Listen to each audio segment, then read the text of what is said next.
welcome to the next edition of the Briefings Direct podcast series.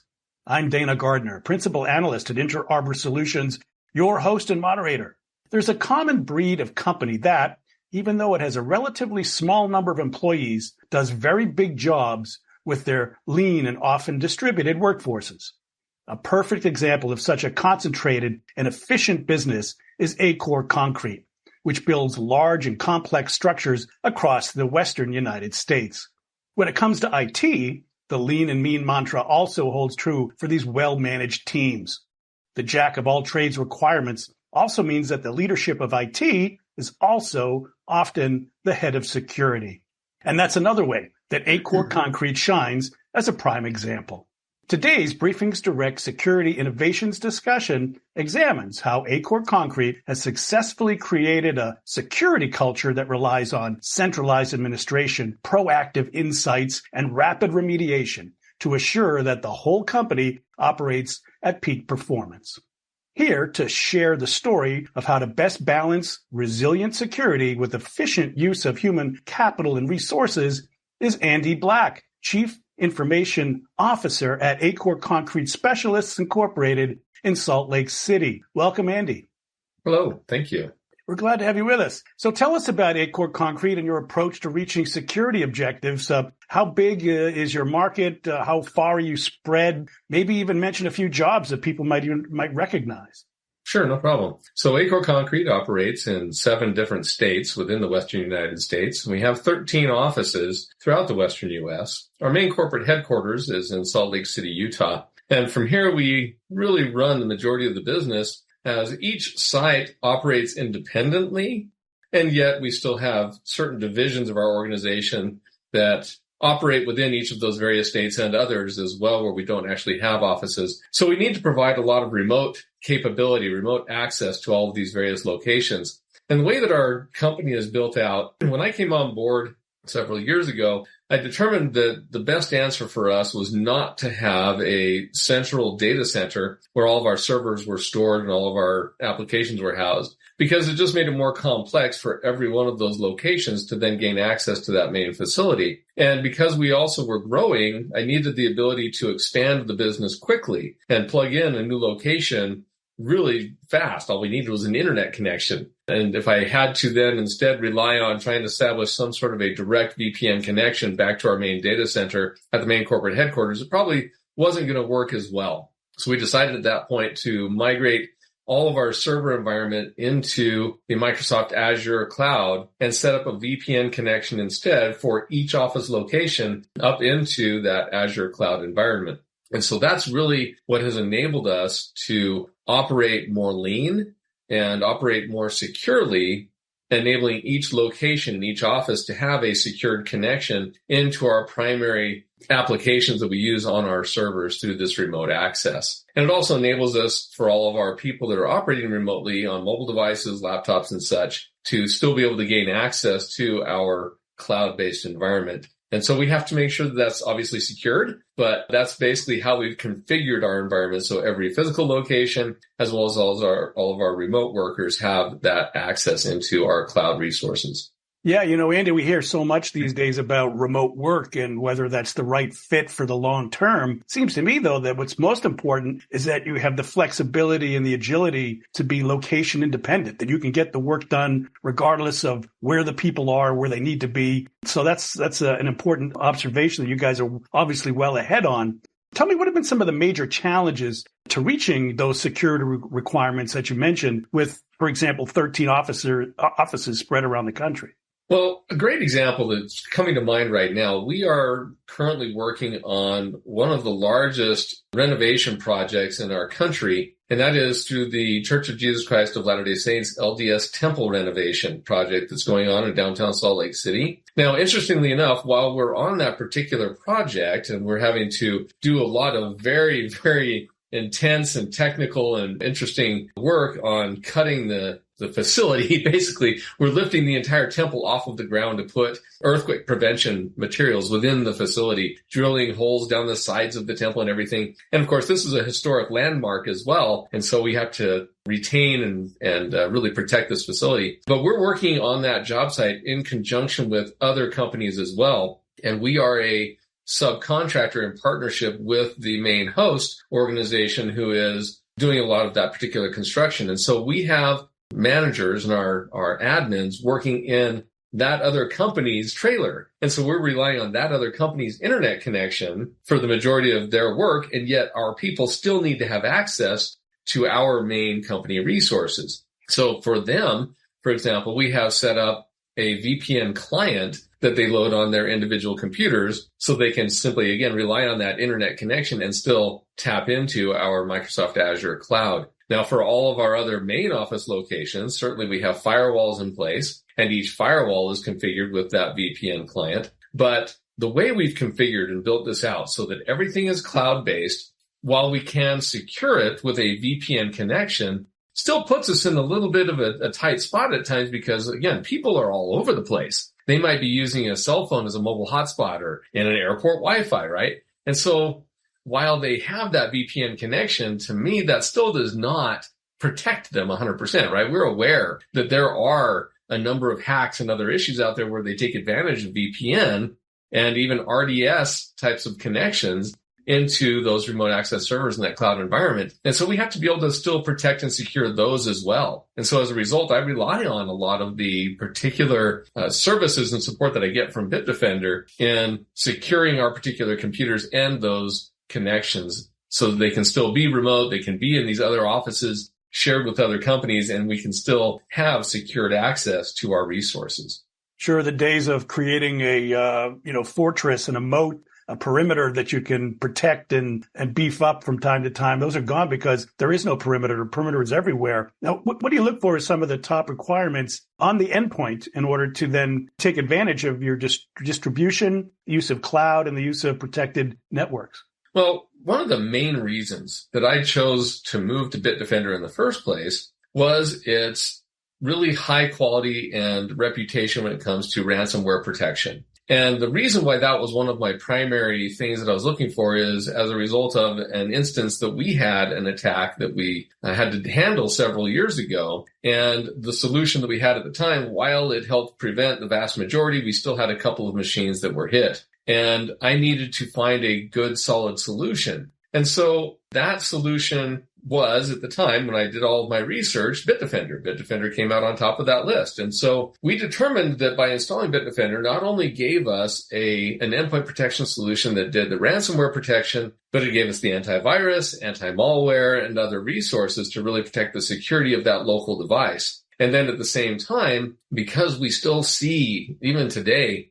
so much attack perimeter coming through email, that we tapped into the email filtering solution from Bitdefender as well. And so we really rely very heavily on that solution to handle the local desktops, the laptops, those devices, as well as all of our communication through email to make sure that we protect ourselves as much as we possibly can, at least from the backside, right? The IT side. That doesn't say that we still have to train the users, right? The weakest point in any security system is still the users, and the users can still click on things and they can still open things. But at least by having the endpoint protection solution and the email filtering solution in place, we really feel like that gives us a really good perimeter, if you will, to try to protect us and keep us much more secure when it comes to managing all of these devices that are all over the place.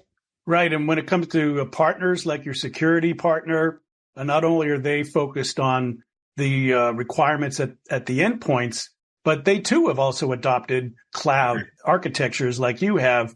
And how are you able to use the management, the consoles, the fact that they're leveraging cloud services in order to give you the centralized control regardless of where your users are?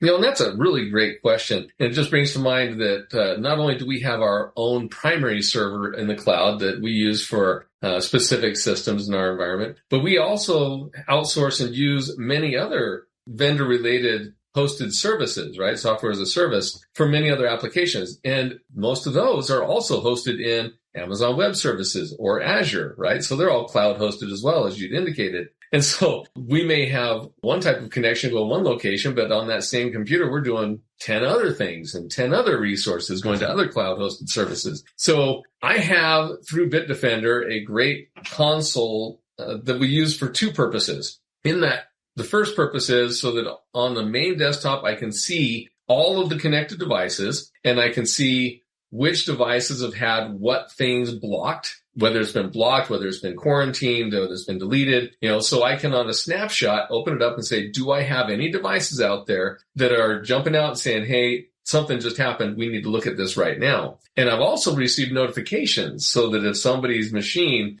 suddenly, they click on the wrong device, whatever, the wrong link, it'll give me a notification and say, hey, you need to go look at this particular computer. So that primary console has been great. And through that console, there's also links where I can pull up each individual computer, and it makes the recommendations for how to better secure that specific device. And several of those I can click on and it will automatically make the adjustment for me and make that fix. And then in others, it actually relates more to group policy kinds of changes that we can make on our network. So each device within the entire company could be adjusted based on those particular recommendations. And that's all the primary endpoint protection console that I use. And then secondary to that is the email filtering console. And I dive into that on a regular basis. And I'm looking at, okay, what's getting blocked? What's getting filtered? Should this really be going through? Should this not be going through? Is it virus related? Is it malware? Is it simply a phishing scam? Is it marketing? I look at that on a regular basis as well, just to make sure that the right stuff's getting blocked. And that if something does get blocked, it really shouldn't, I can still at least release it and get it right to our end users very quickly. So these particular tools have been very, very helpful for me in trying to manage the endpoint protection and manage our communications through our email service. And because, Andy, you're the chief information officer, not the chief information security officer, you're juggling a lot of different priorities. And one of the things that is hard for people to balance is getting too much information. Do you find something about the way that this management console and services is tuned and the user interface is designed helps you not get overwhelmed, but to find the right balance of the right information at the right time so that you can work through that problem quickly and move on to your other responsibilities?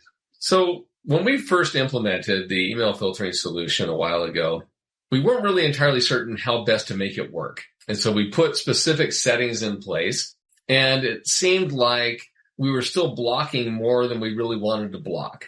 But we have the ability to very easily open this console and then, let's shift this here, change this there, make an adjustment and see how that then works. Now, ultimately, I got to a point where I reached out for help, and I decided that I needed to get more assistance from Bitdefender specifically, and I was assigned a specific individual who then put me in contact with the more technical back end so that they could help me more specifically adjust and configure and change our parameters for the email filtering solution so that we could better get the things that needed to come through and block the things that didn't need to come through. One specific piece to that was the marketing component. So people get all of the spam emails all the time, right? And there's in the email filter solution 3 specific selections. You have a marketing, low reputation, a medium reputation, and a high reputation. And because we were getting so much spam, I decided that I wanted to block that medium reputation email as well and have that filtered out. And so while it greatly reduced the amount of spam email that everybody got, we discovered about a month later that it was also blocking bid requests. And when I say bid requests, we have a number of our managers throughout the company at every state that we're in that are subscribed to various resources that would automatically send out to these managers current job bid requests, right? They have a job that's going on in such and such a location. We need to know about it so we can provide a bid on that particular job. Well, we discovered, like I said, a month later that all of those were also getting blocked because they were being treated as a marketing medium. And that wasn't the right answer. So I made one more adjustment and I talked to the managers through my company. I said, okay, well, if I adjust this so that we don't miss these bids, you will still get all of these other marketing emails. And they said, no, that's fine. We'd rather get the marketing together with these bid requests than miss the bid requests and then miss out on potential job bids that we could get into. So it's very customizable. There's a lot of adjustments that we can make, and sometimes it's just a tweak here and a tweak there. But what I found was very, very helpful, again, was that I had the ability to tap into Bitdefender's back end, talk to the right people have them sit down, see my screen, and we could work through it together, and they could teach me what things did. And as you said, I'm not necessarily the security expert. I just need to still manage all of this environment, all the data and information that's coming through. So having them as a resource was also very helpful to reconfigure our system and make it work better for our needs. Sure. And then an adjunct to that flexibility and control, the ability to scale up or down based on your variables and your requirements, is you want proactivity. You want the machine to do some of the work for you, anticipate some of the things and offer analytics. So when it comes to that proactive approach, is there something about the way that the interface and the data and the analytics come together that gives you a sense of security about your security? The display in the interface for the endpoint protection is very, very useful. In fact, in working with those same Bitdefender consultants, they helped me put the right quadrants in the right spots, select which reporting features would be the most useful, and it would show me all the correct data. And, we're visual people, right? A picture is worth 1,000 words. And so rather than just looking at tables or lists and lists of things that appear, it's much easier to see it visually. And one interesting thing about the dashboard is that I can click on a specific link or a specific dashboard icon, and then it will take me to more information and greater depth and greater detail. So at a glance, that executive dashboard is very helpful first to see exactly where we're at, what's the number of threats coming through. I can quickly determine, are we seeing a uptick in an attack perimeter at the moment or not? What's being hit? And if I want greater detail, I click on it, I pull it up, and I can get more information that way. And so that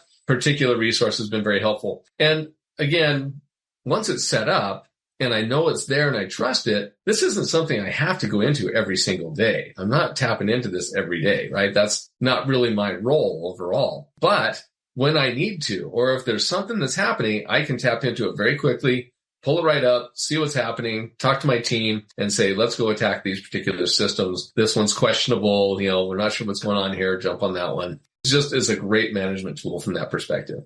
Well, it sure sounds like it's a fit for purpose management approach, which is so important when you're in a lean and mean environment. You mentioned earlier, Andy, that your end users and their behavior are such an important part of security. Is there something about the way that you're getting information about what's going on at your endpoints, in your network, in your behaviors across your workforce that you can take back to them and reinforce the right kinds of behaviors, but without punishing them or making them feel like it's hopeless? Is there a way that you can instill a security culture based on the information you have that takes it back and makes it proactive to how you can train, in a sense, your workers to be diligent about their best practices?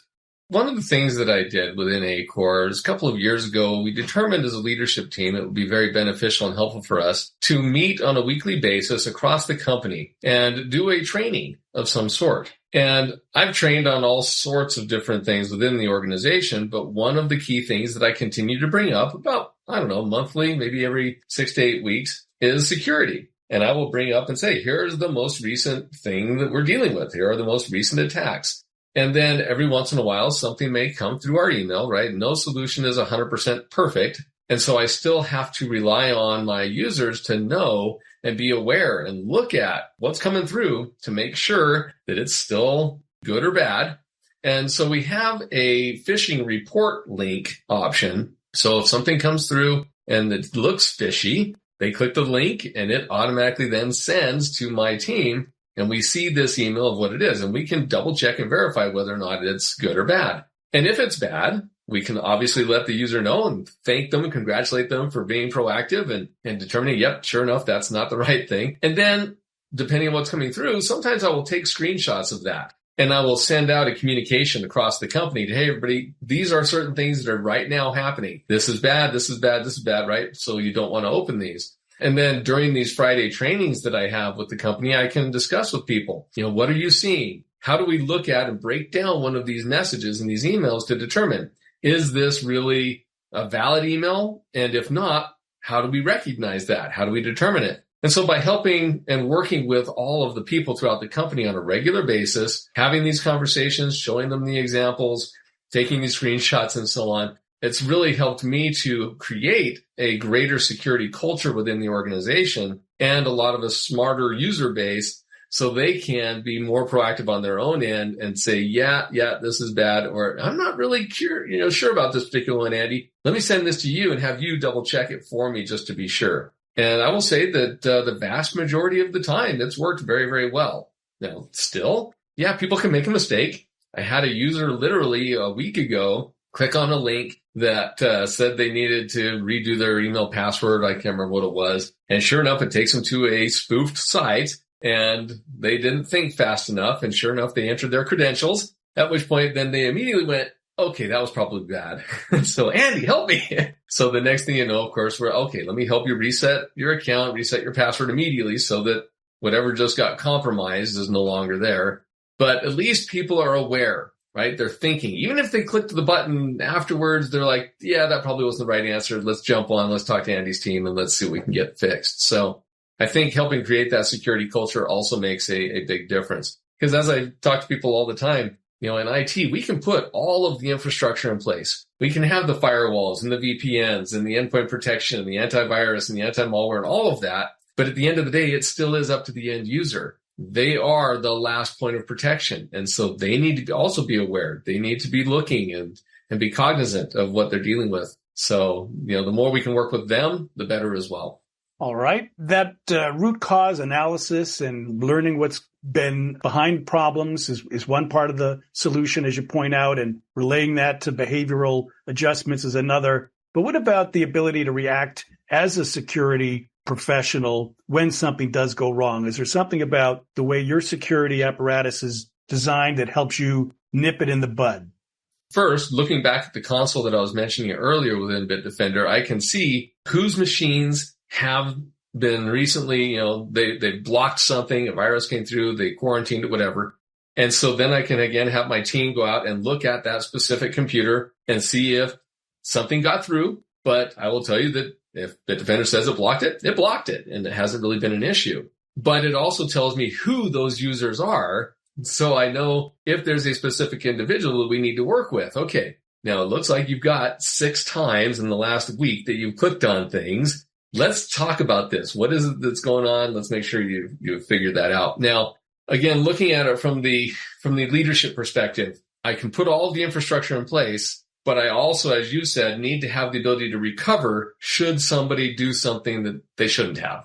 So having all of my backups in place, my replications in place, whether it's cloud-based or otherwise, having my resources, my applications, my files stored in different locations so it's not all in one bucket, so that if something does happen to get through, it's that one piece that might be affected, not the entire organization, right? So it's more of a mindset of how I've built out the infrastructure to support my company specifically to meet our needs, so that if one particular site has an issue or one particular application has an issue, it can be isolated to that specific component. And we have the backups, the replications, all of that disaster recovery in place so that if the worst happens, we're not going to be completely out of business that fast. Now, one last piece to that. It's very important to have the communication ahead of time with the business leadership, the ownership, so that should something come through, and I'll talk ransomware really fast, that's not just locked a computer, right? We could restore a computer. We can restore from a backup.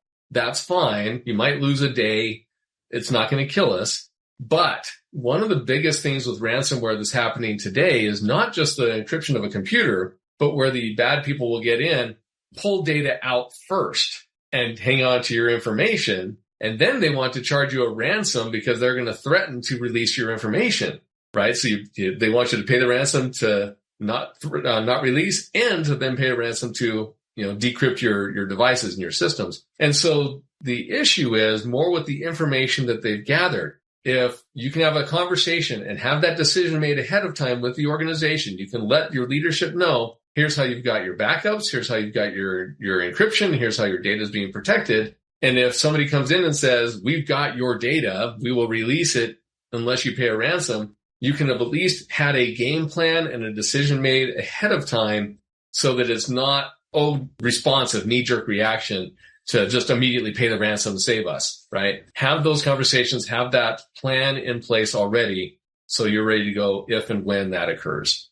Yeah, so now you're talking about operational resiliency, to have those plans have those loose leaf binders in place with the right steps to take when you need it, and then having the data at your disposal to then act. So that's a huge part of a good, solid security culture. So I commend you for that. Let's talk a little bit before we sign off about the future and where things go next.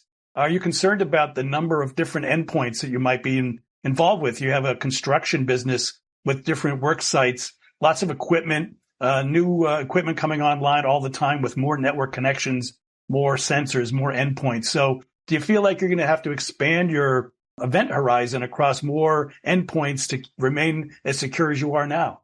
To a degree, yes. In fact, the two fronts that really don't really keep me up at night per se, but that are in the back of my mind are the mobile devices, because we do have a lot of our applications accessible on cell phones, on tablets, iPads, for example. It's more than just the desktop computer anymore. It's not just a Windows or an Apple-based, machine. It's definitely those mobile devices. And half of our work, well, actually more like 2/3 of our company, of our workforce, are field operators. They are the guys out in the field actually cutting the concrete, actually doing the freeway work and so on. And so they rely entirely on a mobile device, their cell phone, their tablet. And so I have to be able to secure those devices as well. And the number of those devices is only going to grow. Our business continues to grow. And as we expand, we go into other locations, I'm going to have more people that are going to have those mobile devices. And so that's a huge front for me that I really need to make sure that I have protection services in place. Now, secondary to that is artificial intelligence and machine learning. And the reason I say those two is because through those two, people create bots. And with those bots, you can create millions of these bots. And those bots are the ones that do the work trying to find a way to hack in. So the more intelligent AI and ML becomes, the stronger your own defense needs to be. And so the more we can incorporate our own AI and ML into our defense environment on the computers, on the mobile devices, in our endpoint protection and so on, then the better we can be, hopefully, to help prevent the bad guys who are also using those same tools to come at us. So right now, to me, those are my two biggest fronts going forward that I'm the most concerned about. Andy, any advice to organizations that are like you, that are distributed, that are lean, that have big jobs but a small workforce and perhaps also a fairly lean and mean IT department? Any thoughts that you would impart to them as they try to improve their security posture? A lot of the smaller to mid-sized businesses, they all realize that computers and technology are required to keep them in business and to press forward, but they're still not really, willing to spend the money that it might need in order to bring that protection. And they try to play the risk game. How long can we go until we get hit? Oh, we're not going to get hit. We're too small of a company. We're not a target.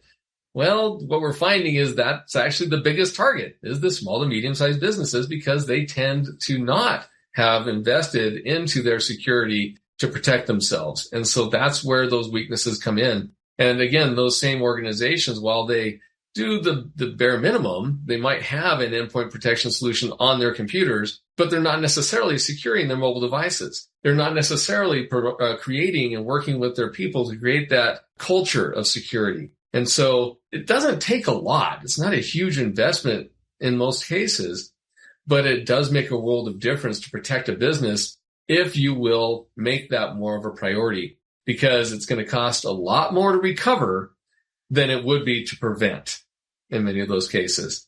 Well, that's great advice. I'm afraid we'll have to leave it there. You've been listening to a sponsored Briefings Direct discussion on how concentrated and efficient businesses like Acore Concrete build security cultures that rely on centralized administration, proactive insights, and rapid remediation to move safely at the preferred and optimized mode of business. So a big thank you to our guests. Please join me in thanking Andy Black, Chief Information Officer at Acore Concrete Specialists. Thank you so much. Thank you. I'm Dana Gardner, Principal Analyst at Interarbor Solutions, your host and moderator for this ongoing series of Briefings Direct discussions. And a big thank you to our sponsor as well, Bitdefender, for supporting these presentations. Our last big thank you goes out to our audience. That's you for joining us. Please pass this along to your IT and security communities if you think this is useful, and do come back next time.